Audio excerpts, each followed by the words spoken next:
Hello అండి, అందరికీ నమస్తే. అందరు ఎలా ఉన్నారు?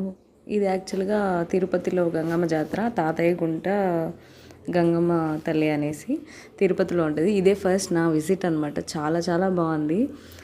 లాస్ట్ టైం నేను చూసిన జాతరలో వచ్చి చిత్తూరులో, తర్వాత మా ఊర్లో తేనెబండ్లో, బెంగళూరులో చాలా వరకు చూసినాను. కానీ తిరుపతిలో ఇదే ఫస్ట్ టైం. చాలా చాలా బాగుంది. చాలా గ్రాండ్గా చేస్తున్నారు.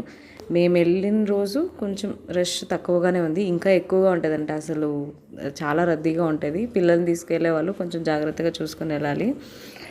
చాలా బాగా రెడీ అయ్యి వస్తున్నారు. అదేదో మొక్కుబళ్ళు ఉంటాయంట, మనకు తెలియదు అసలు. మీకేమైనా ఐడియా ఉంటే ఖచ్చితంగా కమెంట్ చేసి చెప్పండి. తర్వాత మా పాప అయితే అక్కడికి వెళ్ళేసరికి బాగా నిద్రపోతూ వచ్చింది. మా అత్త అంటే మా మేనమామ వైఫ్ ఆమె తీసుకొని వెళ్తుంది. ఏడుస్తూ ఉండే కానీ పడుకుంది కదా, సైలెంట్ అయిపోయింది. తర్వాత బయటకు వచ్చేసరికి చాలామంది ఇట్లా వేషాలు వేసుకున్నారనమాట అమ్మవారిది. తర్వాత ఇట్లా చాలా వరకు గంగమ్మ తల్లిది, ఇంకా డిఫరెంట్ డిఫరెంట్ అమ్మవార్ల ఫేస్లు ఇట్లా వేసుకున్నారు. తర్వాత ఇట్లా కుండలు తీసుకుంటున్నారు. దానిలో ఒక కర్పూరం పెట్టి వెలిగించి ఒక రౌండ్ వేసుకొచ్చిన తర్వాత అక్కడ ఇస్తే వీళ్ళు దాన్ని దిష్టి తీసి పగలు కొడుతున్నారు. ఇలా ఎందుకు చేస్తారో ఏమో తెలియదు, కానీ దిష్టికే అనేసి అంటారు. మీకేమైనా ఐడియా ఉంటే కమెంట్ చేయండి. తర్వాత ఇట్లా చాలామంది అమ్మవారి గెటప్స్లో ఉన్నారు కదా, చాలా చూడడానికి చాలా బాగుండే. మీరు ఎవరైనా ఇట్లా విజిట్ చేసినప్పుడు వాళ్ళని చూసి ఇన్స్పైర్ మొక్కుకున్నారేమో కమెంట్ చేయండి మిస్ చేయకుండా. తర్వాత ఇట్లా బయటకు వచ్చినాము.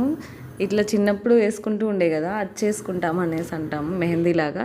డిజైన్స్ అయితే చాలా బాగుండే. నేను, మా మమ్మీ, మా అత్త, మా పాప వేయించుకున్నాము. నాకైతే బాగా డార్క్గా వచ్చింది, వాళ్ళకి లైట్గా వచ్చిందని ఫీల్ అయ్యారు.